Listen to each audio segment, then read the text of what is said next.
Good afternoon and welcome back, everyone.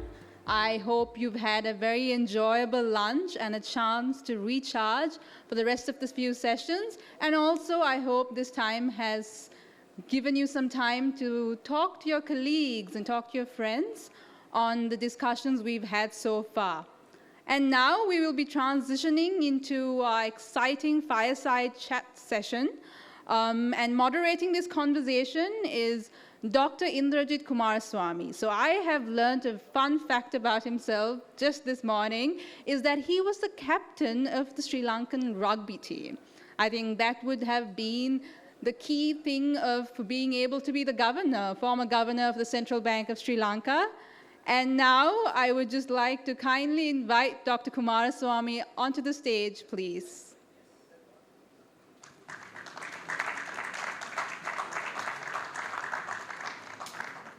And also, our featured speaker joining us virtually is Professor Stephan Dercon, Professor of Economic Policy at the University of Oxford. Both Professor Stephan and Dr. Indrajit will discuss the role of risk-taking in development and share valuable global lessons that could be applied to Sri Lanka's unique economic challenges. This promises to be an engaging and thought-provoking dialogue on the intersection of risk and economic development. So please give a warm round of applause welcoming Professor Stephan Dercon as he joins us virtually. Hello, Professor Dercon, are you online? I am absolutely online. I'm behind you, as they say. Hi, good morning. I'm looking in the wrong direction. Hi, good to see you again. And thank you, on behalf of Advocata, let me thank you very much. We've got you up rather early in the day to do this for us. Thank you very much. Now, absolute pleasure to be here. Now, before we get into the substance of our conversation, we've got people from various backgrounds in terms of disciplines, professions, etc. So not all of them may know about you. And of course, you have an extraordinarily fascinating background. So perhaps for the benefit of those of us here who are not economists, you can say a little bit about yourself in terms of your career, your intellectual journey, etc., please. Well, thank you very much. Look, I never captained a rugby team, so you definitely beat me on this one already. Look, I started out as an academic. I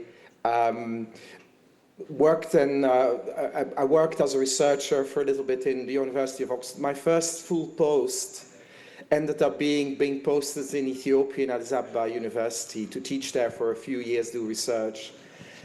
But actually for 20 years I was mainly a researcher, and then I was lucky to get the opportunity, even though I'm not a British national by birth, I was allowed to be the chief economist of the development agency of the UK, so DFID, the Department for International Development. And so that gave me about 15 years ago the chance to work and try to put in practice what I was doing across the world, and spending a lot of time in lots of places. So, and this is still my passion now. I've left 2 years ago from the UK system. I was always in Oxford. I'm back in Oxford now, and working on economic policy in a comparative way, learning lessons in other countries, and I'm trying to be useful to apply it in a third country is basically my passion. I was last week in Pakistan. I was a few weeks ago in Bangladesh, trying to be constructive and trying to talk about lessons from other places and trying to support governments that want to grow their economies, that want to do development, to make progress. Thank you very much for that. I must say there is much in the book that resonates for us in Sri Lanka, so I hope we can get into some of that. But I'm going to start, if I may, by reading a small passage from your book, which I think helps to explain what has animated you to write the book. So the passage goes as follows. You said, struck by the large gulf between the narratives on development and challenges and solutions. Sorry, let me read that again. Struck by the large gulf between the narratives on development challenges and solutions and the actual practice of development that has led to progress on the ground. So there's a big gulf. And that, your book in many ways addresses why that gulf comes about. And so if you can kind of lead us through your thinking as to why you came to that conclusion. So, well, thank you very much. So the book I wrote 2 years ago, I think, was based on the experience. It's trying to do a bit of a comparative, pragmatic comparative development history and growth history of about 30 different countries. Sri Lanka didn't feature, but you're absolutely right, you know. When I teach as an economist, when I was studying it as well, we are typically drawn to having a very particular model. And people talk about, you know, there has to be a particular recipe for growth. And you could say, oh, we need to have a China model in a particular way. We need to have a Western model. And as if there is some kind of really well-defined recipe for progress. When you start looking on the ground, what countries have been doing that were successful, but also countries that were failing, it's actually a much more mixed bag, pragmatic thing. It's not simply as if a country chose we're going to do market-led or we chose going to do state-led. It's much more to do with how they did it and how carefully they did it. It's also not simply in political terms that, oh, democracy is the only way to get progress, or indeed, as a lot of people would say, we need to have autocracy, strong leaders, that's the only way to make progress. If you look in practice at what countries did, they were successful, often not because they had big theories, big models they tried to follow, but they had first and foremost a clear commitment around that they wanted to make progress, that they worked on a broad enough coalition between different forces that could make it happen. It's rarely one leader or one finance minister, or dare I say one governor of the central bank, that can actually do this. You actually have to have enough people that want to work together in business. In some countries it will involve the military, it always will involve the civil service, and of course the political class, but also academics, to actually make it work. And if you then look at across the world at countries that were reasonably successful, and I will name randomly a few that you may not think necessarily as successes, like Ghana or Ethiopia for 2 decades until quite recently, Bangladesh for many decades until, well, I'm very confident they will reignite that model. Sri Lanka for that matter, but also going east and China and so on. You have countries that are very different in their characteristics, but somehow or another, those players that could make a difference were strong enough in terms of their commitment. And then, of course, they can't do stupid things. That's an important part. Economics is not gone. But economics allows us for a few more things than just one simple recipe, okay? So, you know, it's in a very simple thing, talk about the exchange rates. You know, systematically undervaluing exchange rate proves successful for some countries. Competitive exchange rate proves successful for others. But persistently overvaluing your exchange rate probably leads to disaster. And so there is limits to what you can do, but there is a broad set. And successful countries were aware that they need to try to do this, but also they were pragmatic. And they learned to correct whenever things went wrong. And they learned to correct quickly. And dare I say, not as may have happened in Sri Lanka into the last part of the previous decade, waiting too long to actually make the correction. So you actually get into situations where, you know, as long as you're willing to learn and be pragmatic, the progress can be achieved. And then actually we have a little bit more degrees of freedom than sometimes those people who love to tell you this is the exact recipe to follow for growth will say. Let me finish with this. It's something that Robert Solow, who is Nobel Prize winner in economics, he passed away I think 2 years ago, but he was probably one of the most brilliant people thinking about growth. And he was asked at some point, about 15 years ago, how can Bangladesh keep on growing? And he said, look, I don't know. I may know everything about growth that an academic tends to know, but I don't know the recipe. I know the ingredients. I know the ingredients of it, which will involve not messing up your macroeconomy, will be paying attention to how effective you build up infrastructure, will pay attention to social sectors. But there is no single recipe for that. And I think that's an important lesson, but it's also fairly practical because it gives really empowerment to the pragmatists who really want to make something work, but it also puts a limit to making sure you don't drift into ideology and narrow views. You know, it has to be evidence-based. You keep on correcting yourself, and that's how you make progress. Thank you very much. I mean, I have a fetish almost about sound macroeconomic fundamentals. And if I can pick up on the exchange, what you said about the exchange rate, I mean, is it right to conclude from what you said that having sound macroeconomic policies is absolutely necessary? It's not sufficient, but it's a sine qua non. Is that fair to conclude that? That is absolutely right. There is just no country that can make progress unless it actually finds a way of correcting any instabilities, imbalances, and that's, of course, the fundamental part on the macro side. Where we may, in an intellectual way, sometimes disagree, and I don't mean it anything particular here in anything you think or do, but basically, I do believe there's a few more degrees of freedom than sometimes is implied. Okay, thank you. Now, the reason you changed your mind about orthodox development narratives was, I think you said in the book, that it happened while you were traveling in China, and studying in China. Can you share with us, actually, I mean, I don't know, calling it an epiphany is probably too strong, but how did that change come about, and what led you to change? Look, I spent my, I'm actually fundamentally an Africanist. I started in Africa, I started working it, and it was very frustrating to be interested in progress and development and growth when you start your career in the 1990s trying to work in African countries, because let's be honest, it was pure stagnation. Economies were not growing. And, when I then started traveling more east, and I must say it was probably first traveling in India from the early 1990s and beginning to observe that something began to change, but actually coming into China and saying, well, the whole thing about Chinese economic development is not necessarily what they try to export to us. That's saying we have a very defined model of infrastructure-led development, and we have some few special economic zones where you invite some Chinese firms to work. I'm not saying it's wrong, but as if that's not how China developed. China developed by trying to find something that worked for its own setting.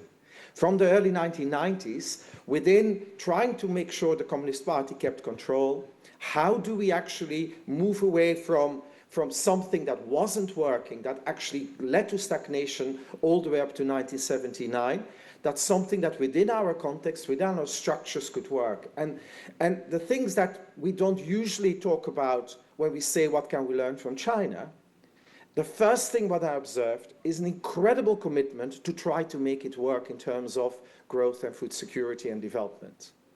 And that was the key part of it. It was, we need to find a way that this works as well. There's an author, someone called Yuan Ang, I think Singapore author. She wrote very carefully about how China escaped the poverty trap. And she emphasizes this was a lot about finding a way that works for China. And let's take an example. China, of course, had more than 1,000 years of a very meritocratic bureaucracy. Have state exams where people can really difficult ones, and people are still trying to get into the system because it's a really important job. So you have a fairly meritocratic system. One of the things, of course, that you need to implement anything state-led is huge accountability in your system. Now, if I ever going to do state-led development, I want that kind of system. I want to have a meritocratic state. And so, China could do it, but it doesn't mean other countries could do it because they don't necessarily have the same type of state institutions that can do it. And so China could set targets, and all the way down, everybody was expected, not just empowered to deliver on it, but also expected to deliver it, often with strong punishments. So it's things like that. China found something that worked for itself. And that is the thing that they, of course, not easily tell us when they travel around the world. They like to say, we have the recipe here for you to do it. But I don't think for many countries state-led development will ever work, because we don't typically inherit these kind of state institutions to that extent that they can do it. It's just to give an example, but that was part of that epiphany, is the pragmatism and the deep commitment to make it work was far more important. And indeed, that's something we can learn from China, rather than exactly how they did it, because that doesn't travel very well. I think your point about this commitment to making things work and achieving growth, development, poverty reduction, I guess the motivation for getting it right came about because of the basis of the compact between the Chinese Communist Party and 1 billion people was that they got it right and had growth and development, right? So they had the Communist Party had a massive incentive to be pragmatic and to go for whatever worked in terms of solutions. Is that fair to say that? Well, yes, it's interesting, but of course, they hadn't done it until 1979. They had chosen an ideology there as the basis for everything. And we were talking around 1990, still with about 800 million people living in extreme poverty, as the World Bank would define it. You were talking about another way of keeping control through ideology to force. The real amazing thing probably about Deng Xiaoping was that he recognized that the legitimacy of the Communist Party would go away. Now, I'm not a big fan of authoritarian regimes or autocracies, or indeed leading parties like the Communist Party that needs to be the vanguard and control everything. But a lot of what they did was trying to keep power for the Communist Party. And the only way to keep legitimacy for their position was to actually start delivering for the people. Indeed, they had to make a pact with the population that if you want us to, because, China, we both are, dare I say, old enough to remember that the 1970s were very confusing times in China. And I do remember that some of my professors, actually my teachers in school at the time, were telling me, well, maybe China may implode. Because during the after Mao's death, it could have happened. So this was seeking legitimacy from the population within their system. And I think that's an important force of it, and for me it's more in general. Those people who have power and influence in a country, I tend to call them the elite, but not in a kind of historical elite or other groups, but I call these people that have more power than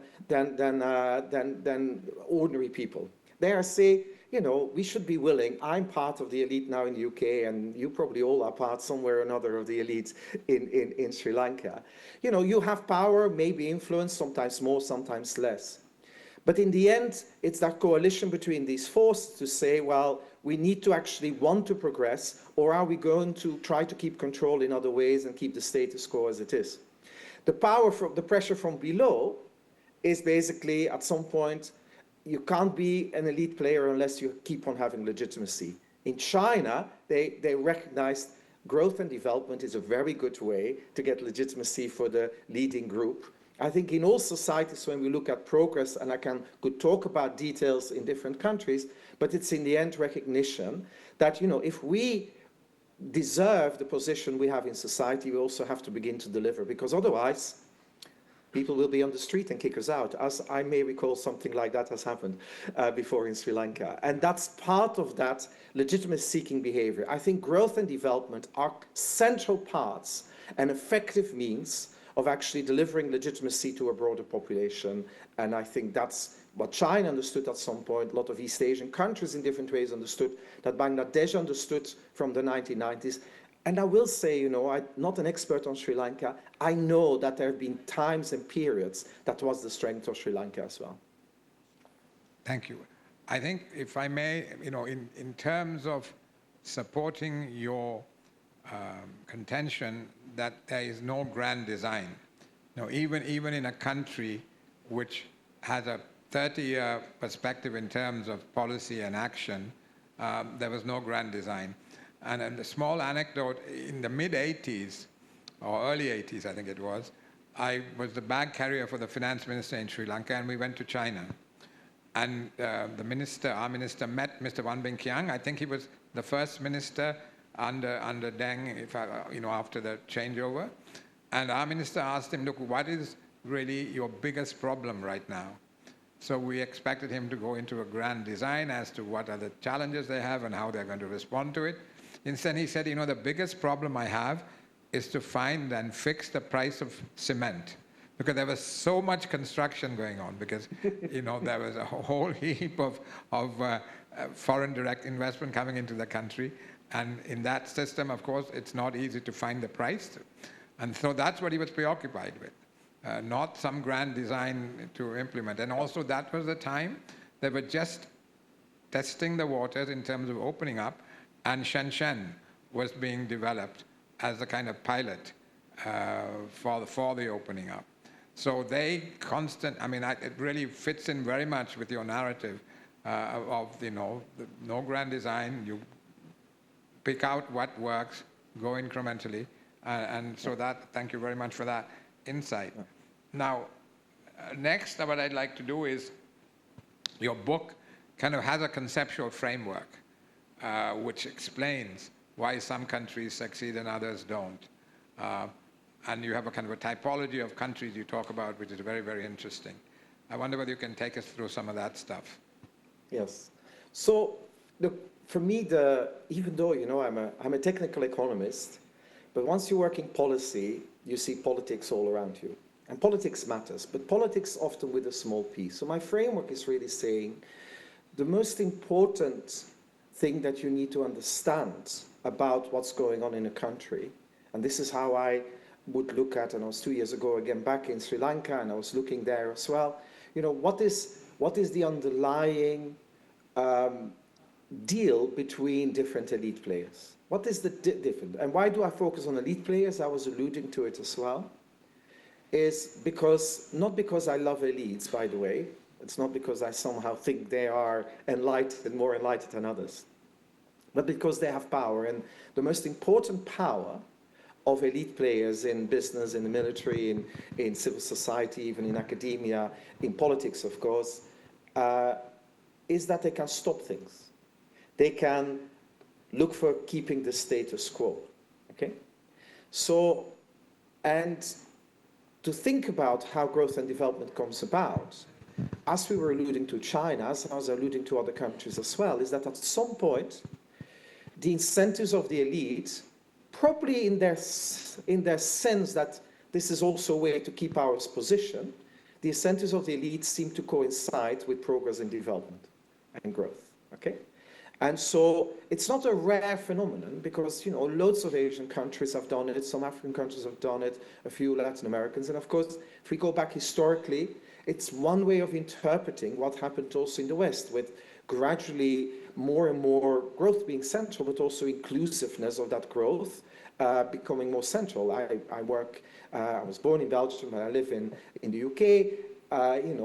England was a clear example where gradually a broadening up and, often maybe with struggle, but, an inclusive growth model of the 20th century definitely emerged. Not perfect, nothing is perfect anywhere, but it's getting there. Anyway, but you need to think about, why do they do it? And as I was alluding to earlier, it's, there's multiple ways to keep power. And the one thing that the framework I want to use is to look at different countries and what are the elite incentives in that place? What is the deal they have? How do they keep power? And, I can go around the world and I can see purely kleptocratic states. There's not that many, fortunately, that are pure, but basically where everything is about stealing. I call these the hyena countries. I've worked in Democratic Republic of Congo. There was also Zaire under Mobutu Sese Seko. That was just pure stealing. The state, if you belonged to the state, you had license to steal. That was basically the thing. Now, lots of states may have some kleptocratic features, but a pure kleptocracy is fortunately quite rare. A lot of states are probably much more, patronage-based and clientelist. Now, what are these words mean? Clientelist means a system of power where if you're in power, you need to reward those who put you into power with all kinds of benefits, jobs, and contracts. Okay, so it could be in ways that you that may well be familiar. And in fact, a lot of democracies actually have elements of that because, you need to reward your constituents. Now, of course, if the people that put you in power is not just your constituents, but big businesses, I'm just thinking we definitely have to re-emerge in a very clientelist state emerging in the US now. Democracies and clientelism can come together, where jobs and contracts can be rewarded in all kinds of ways for that. I often call these the hippo states, because the hippopotamus, the hippopotamus is a very nice animal. It floats in the water, and you see, there's some nice sayings in lots of language that you only see the hippo's ears. You think, oh, that's quite a nice and cute animal. It's not very there. And then underneath it is this big state where lots of people with connections can grab lots of money and deal with it, all in murky water. And so these are kind of hippo states. And maybe to finish in a kind of typology also using maybe animals. Of course, it was inspired because people had started to talk about, tiger states, and everybody wanted to use animals for this. And then you had imaginary animals like the dragon for China, which I find quite interesting that just in the spirit of what we're talking, they like to tell us that what you could learn is a certain thing, but actually under the surface, it's actually something quite different, an imaginary animal than the dragon. I sometimes think of India as a bit like, it's also doing quite well, but it's a bit of a peacock, because if you have all these beautiful, the male peacock with all these feathers, but if you were to take the feathers away, the skeleton is actually quite weak, and you want to be careful with it. These are states that are clearly, though, I will say, where the incentives of the elite are now coinciding with growth and development. Sometimes more inclusive, sometimes less inclusive, but it is that. And, and let me then finish in terms of a bit of a framework. It's not about leaders saying that they want to do this. I've worked too much with politicians. You don't listen to what they say, but listen to look at what they do. I was an advisor to so many ministers.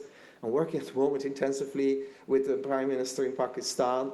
I try not to just listen what he tells me, but actually what he actually does. And that's an important thing. And in practice, that means probably three things. Are they trying very hard to keep a coalition together that helps to deliver both the macro stability that the governor is trying to suggest, and of course that we should have, but also broader stability? The coalition of growth and development keeps it together. So being sensible there and working on that and not hiding behind anyone. Secondly, being self-aware what you can do as a state. That's so crucial. The Chinese state or the Korean state or the Japanese state is not replicated almost anywhere in the world.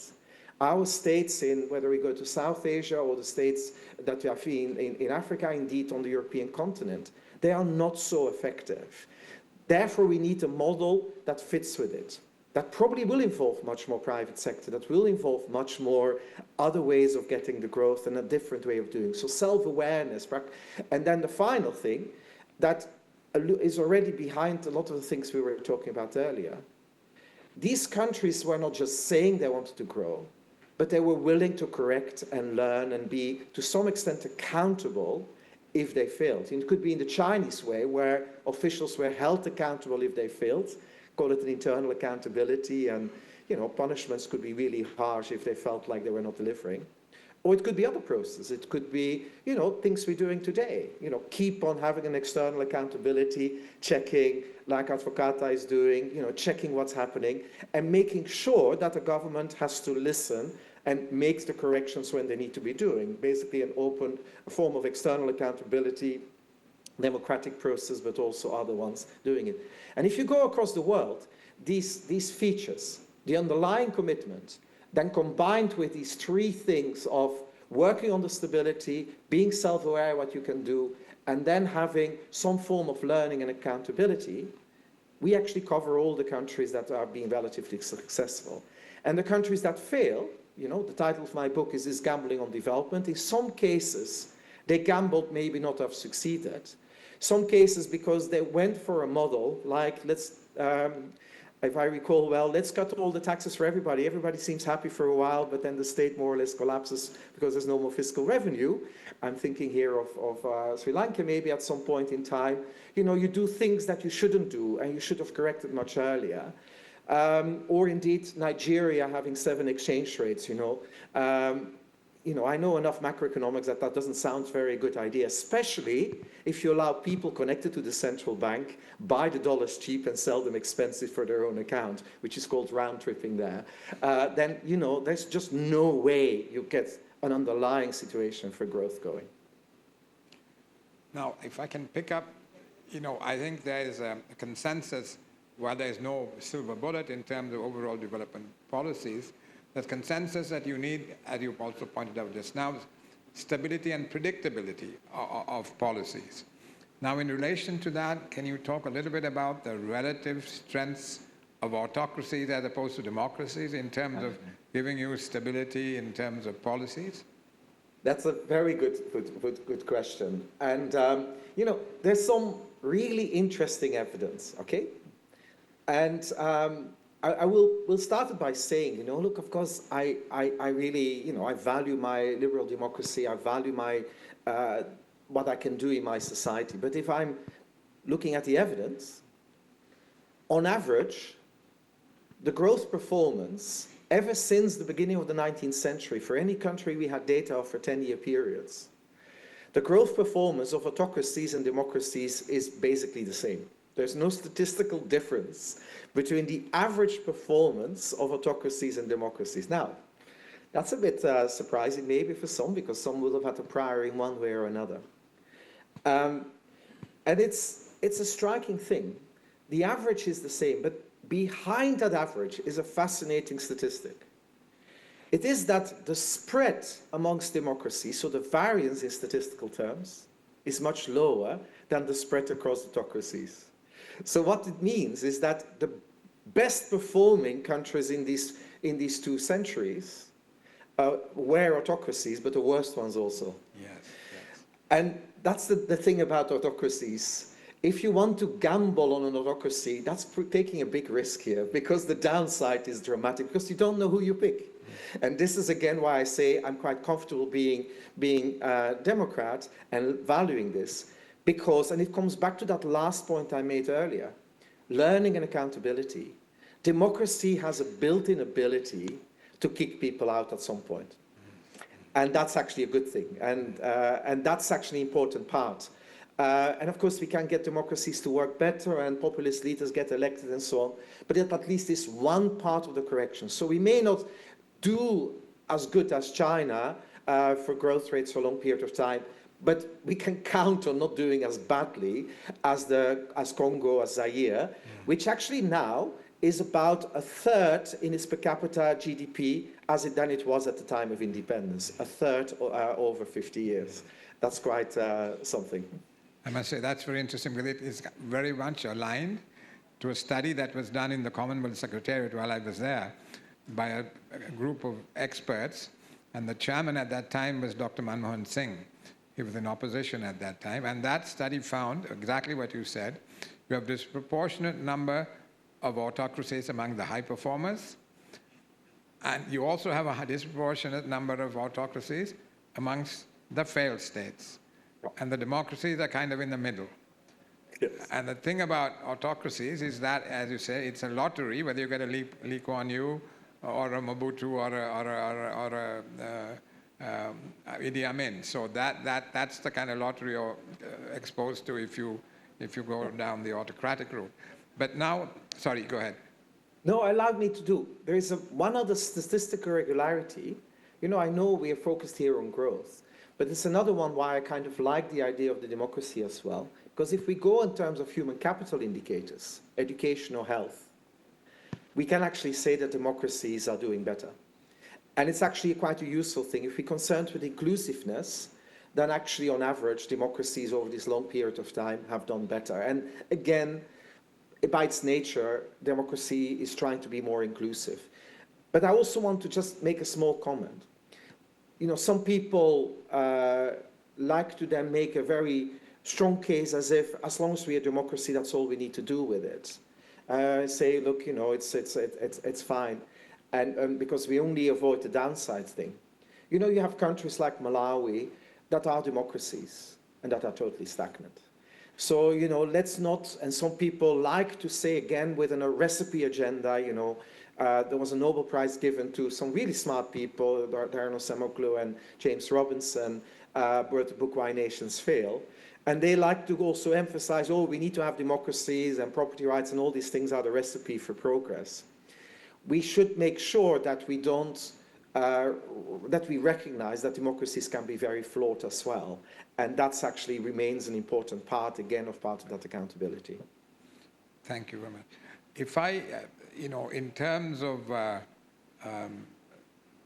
the need for stable, consistent, predictable policies, I think thank you very much for giving us a lot of insights as to the relative way, the dynamics in autocracies and democracies.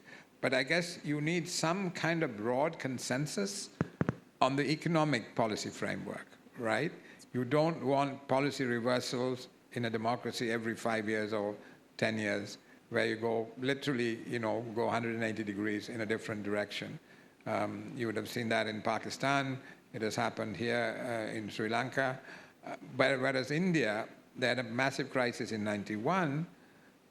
They had their reforms, went to the IMF, and have never been back again. We have been 17 times. I think Pakistan has been over 20 times. Because the BJP and the Congress have had a broad agreement on the overall economic framework. Fiercely contested polity, but on the economic framework, they've kind of kept it stable. Is that fair comment? No, this is absolutely fair. And it's fascinating when you start looking at some of the details of how that came about in India. I find that's something I'm trying to research a bit more on, and it's just fascinating that you go back to the early 1980s, because we shouldn't forget India also had a failed IMF program in the 1980s that actually didn't deliver, and there was no consensus, and it was derailed very quickly. Something in the early 1980s was founded, something called ICREA, a think tank.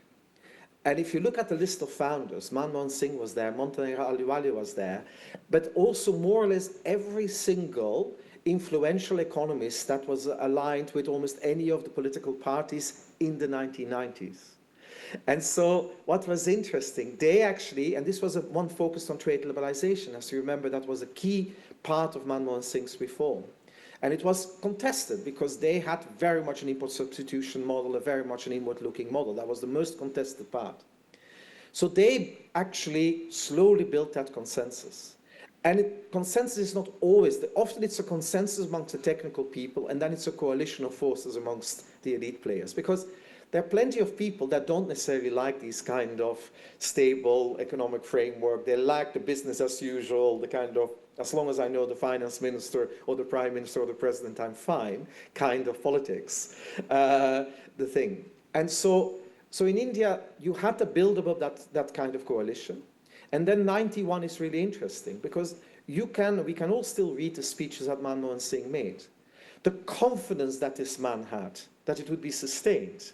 And it's fascinating to see the confidence 6 months later say, oh, this will never be reversed. Thinking the confidence that he had. And that confidence came partly from a few things here. So I think the first one was how the politics worked at the moment it was approved. There was a leftist party that was sustaining the minority government of Narasimha Rao that Manmohan Singh was finance minister in. And the left party, the Marxist party, actually, this was the coalition of leftist parties. They were sustaining the minority government, and of course they were against the IMF. Ideology wins over at that moment. But they did something really smart. While they were on the street demonstrating, they walked out of parliament and they didn't vote. And as a result, the minority government was a majority government. And later on, people of the party admitted we knew exactly what we were doing. We had to do this, but we couldn't be seen to be doing this. Okay? That's a way of coalition building and so on. BJP was lukewarm on the reforms then. But then by the next election, I think that was 96, if I'm not mistaken, they were all campaigning for the economy. So that coalition was implicitly built. Politics didn't stop, but it was built. But it was built slowly and deeply, and then it wasn't being reversed. But it's again emphasizing there was a time before that. We know in Western countries, we take it for granted that consensus exists. But there was a long time that politics was not about job creation and low inflation and all things. every party now competing, say, in the UK election, had a manifesto centered around the economy. Now, that's actually a reflection of, we take a certain number of things for granted, and we may have slightly different views of how to get there, but we actually want to, and we want to be accountable. And that's the kind of consensus, to move some of these things out of politics and saying, look, there's a number of things that we just agree with. Yeah, we may disagree. And for example, monetary policy and so on would be often one of these things that can be going. And you can imagine that I have an interesting time in Pakistan, because there that coalition or consensus building, we're still a bit far away from that. And I can give you the number, 25 IMF programs, they are the record holders. You would have to do a lot more in Sri Lanka before you can beat them. And I can assure you, I don't think you'll ever do. I think, interestingly, I mean, you talk about the team around Dr. Manmohan Singh and also the role of the economics profession in building a new consensus. I don't think our professional economists have quite got there. We still have a lot of different views. Some of it in favor of an inward-looking economy still, despite the fact that we had a very bad experience with it between 70 and 77. But, you know, time tends to create a bit of fog around what happened in the... And so it's very important that we learn the lessons from what happened there. But another, quickly, if I may pass through a point, India had a very strong team around Dr. Singh. But in your book, you also say that there are instances where individuals actually drove the economic management. Emmanuel Mutabile in Uganda, Dr. Kwesi Bochwe in Ghana. These individuals actually played a very significant role as individuals in bringing about a consensus to move in the right direction. Yes. No, it is. Look, I have to admit I'm a former bureaucrat now, so I kind of like bureaucrats in some sense. I've learned to see from inside. But I've learned to admire civil servants, people that take on positions working in government as advisors, that provide these links between the kind of the politics and the economic policy making. Okay, so I think that's just, and every country needs them. There's an academic, I didn't use the word in the book, but there's an academic at Harvard, Dominguez, who coined a term for Latin America. He calls them technopoles. So technocrats with a political nous that understand the politics. Sometimes they come from the parties, or indeed, as we should say, with Monta Ahluwalia and Manmohan Singh clearly aligned with the Congress Party in India. Others come purely, they come in, they are technocrats but understand the politics, as some of the people you were mentioning, Governor of the Central Bank in Uganda at the time, Emmanuel Mutabile was, for example, someone, he was not necessarily a political player, but he understood politics totally. You need these people that provide that connection. And it's something I've definitely learned trying to advise ministers. You know, politicians think in a very particular way, and it tends to be survival, short-term survival. It's very hard for a politician to actually widen the horizon. So the advisors need to help them to make the short and the long-term consistent. And that's what I admire with these people. In the case of Latin America, the book, it's called Technopoles, documents a lot of these characters who, you know, after endlessly failed stabilizations in Latin America, you slowly got in the politics a few of the people who actually could do it, from the Cardosos and so on, who understood the economics and actually could start maneuvering in it. And I think you need it. Politics needs technocrats willing to, I'm not saying make their hands dirty, but know how to, and definitely not dirty in the way of corruption, but know how to play the political game and to know how to actually maneuver in these spaces.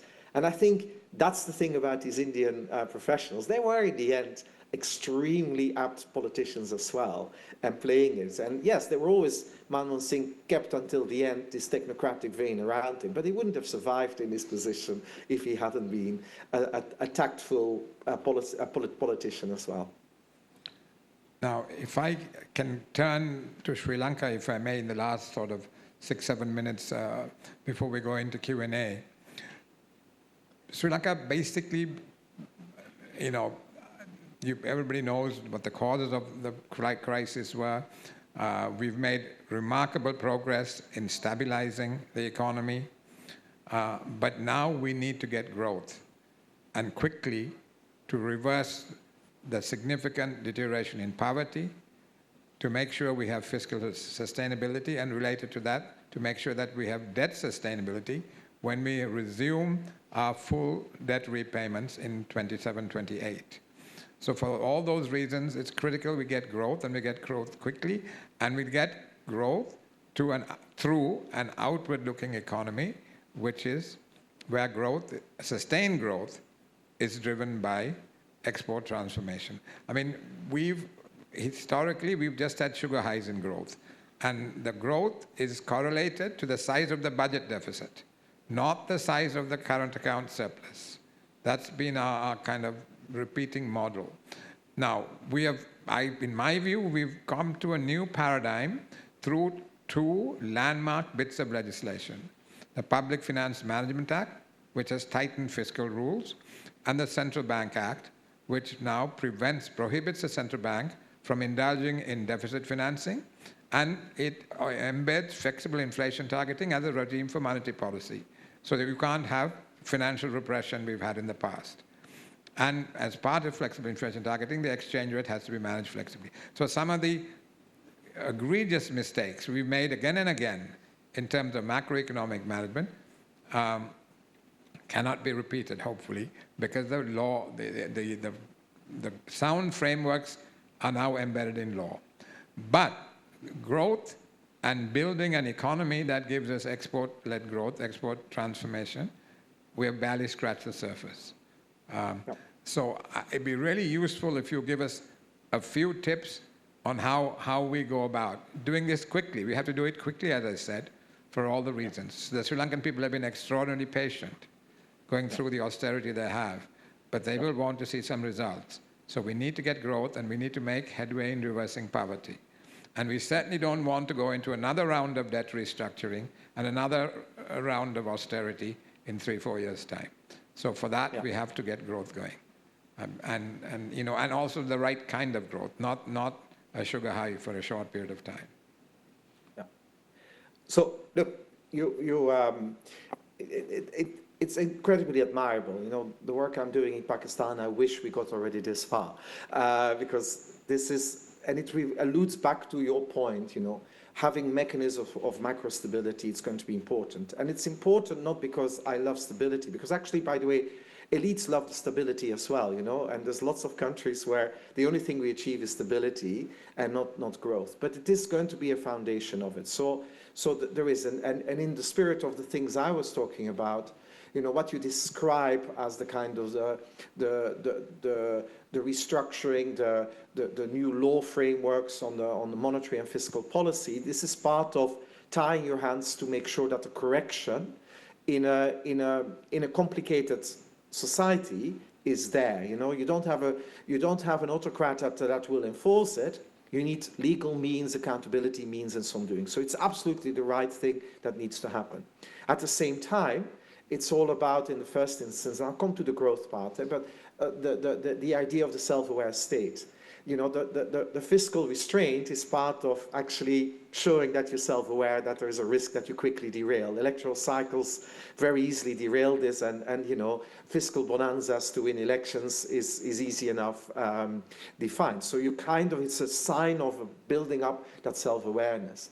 I think there is, you know, when you say people need to see some successes from it, when I was, and it's 18 months ago, and I presume you have made progress on it, but we had got into a situation where the effectiveness of the state, for example, how we did its social protection systems, its health and education, it had, you know, it used to be a relative model for the rest of Asia, Sri Lanka. It had lost a lot of that effectiveness of it. So you know, with fiscal restraint has also to be lots of effort to improve the quality of spending and the inclusion of that spending. But to come back on the growth point, and you're absolutely right, there has to be, and it comes back to that idea of showing the commitment, there has to be a coalition that is also willing to say, look, you know, we're willing to bet on that export-led model. If I had to put money myself as an outsider, the opportunities for Sri Lanka are far better than a couple of other countries that are now seeking them out. You know, Bangladesh goes through its own rethinking and structuring, and it was always a much harder place. Very, very little FDI there, very hard to invest as FDI in Bangladesh. You know, it could have been a contender in your region. Pakistan, of course, is very, very far behind in that sense. So in terms of the opportunities you have in the South Asian context, you're extraordinarily well positioned. And the opportunity you also have is linked to the person who ended up in the White House, whose name I dare not speak, you know, doing all kinds of strange things. But one thing he's clearly doing is going to target China. Now, decoupling is actually going to be an opportunity for a lot of Southeast Asia and South Asia, is to actually getting, I'm not talking Chinese firms investing only, but also Western firms that have to decouple from value chains that come out of China. That's a massive opportunity for FDI. But for that, you have to be willing to project yourself, because you know, the market, Sri Lanka is too small as a market. You know, market-seeking investment, we will get very, very little of that. It's nothing there. Pakistan, far bigger, totally failed with its market-seeking FDI as well. It's absolutely uncompetitive investments and so on. You know, you want investments that is focused on export-led. And it's indeed that policy stance. So I think, you know, in the same spirit as I was referring to India in the 1980s, it's building that consensus around that kind of policy stance around export-led growth. It's going to be very important because, as you know, and lots of people in the room know better, people, you know, investors look at hard facts, but they also look at sentiment and direction of travel. And for that, you know, the sense of a kind of, you know, not a full consensus, but a broad enough coalition that actually wants to go for that growth-oriented, investment-based model, private sector investment of Sri Lankan capital, also foreign direct investment, it has to be. Because, you know, and I do think you have future opportunities. You know, the window of the decoupling is not going to be very, very long. You know, decisions are going to be made, and they're already being made, and these opportunities are there. So, yeah, so it is about strengthening that coalition, and events like today probably contribute that. You would know the detail of how you signal that. Maybe it's the very last point. I keep on telling whenever I work with politicians, don't make a speech that you're going to do something. Take a couple of actions that people are surprised by that show that you really mean it. Do a couple of tough actions, especially early on before the electoral cycle kicks in. Tough actions are being taken on stability.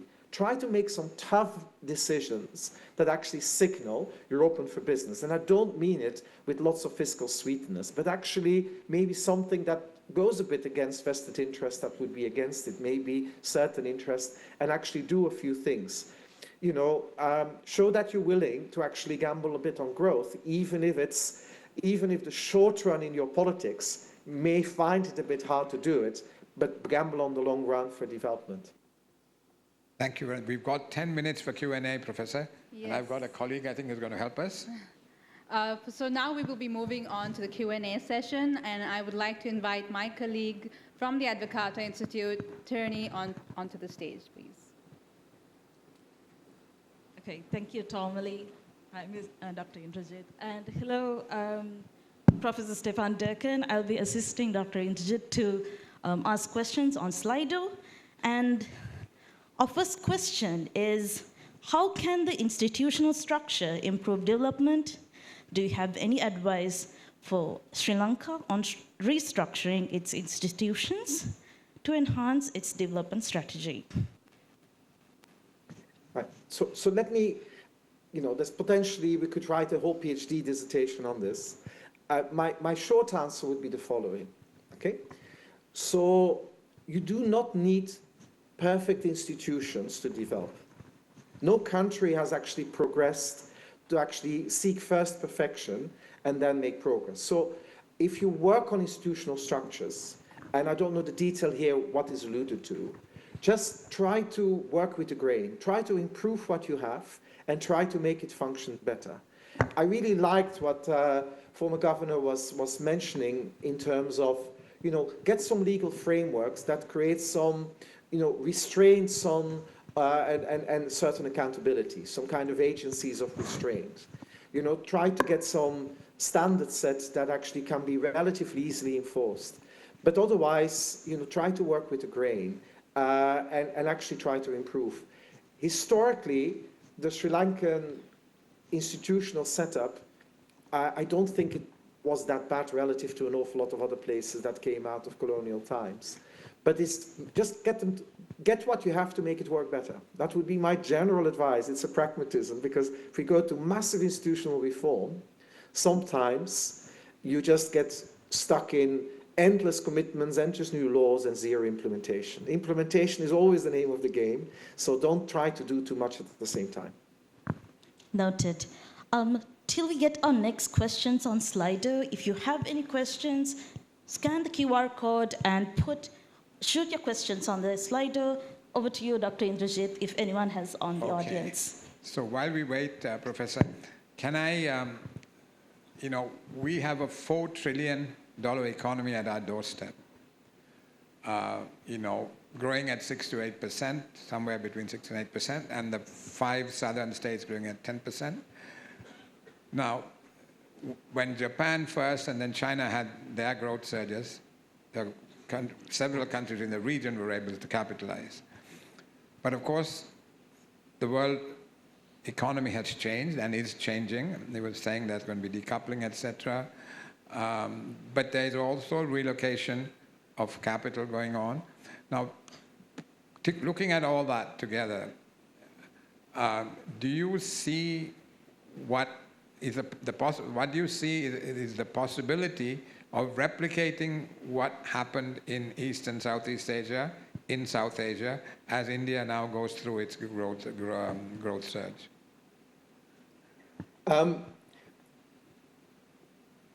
The word replication is the one that I hesitate on here. I think you can do something similar.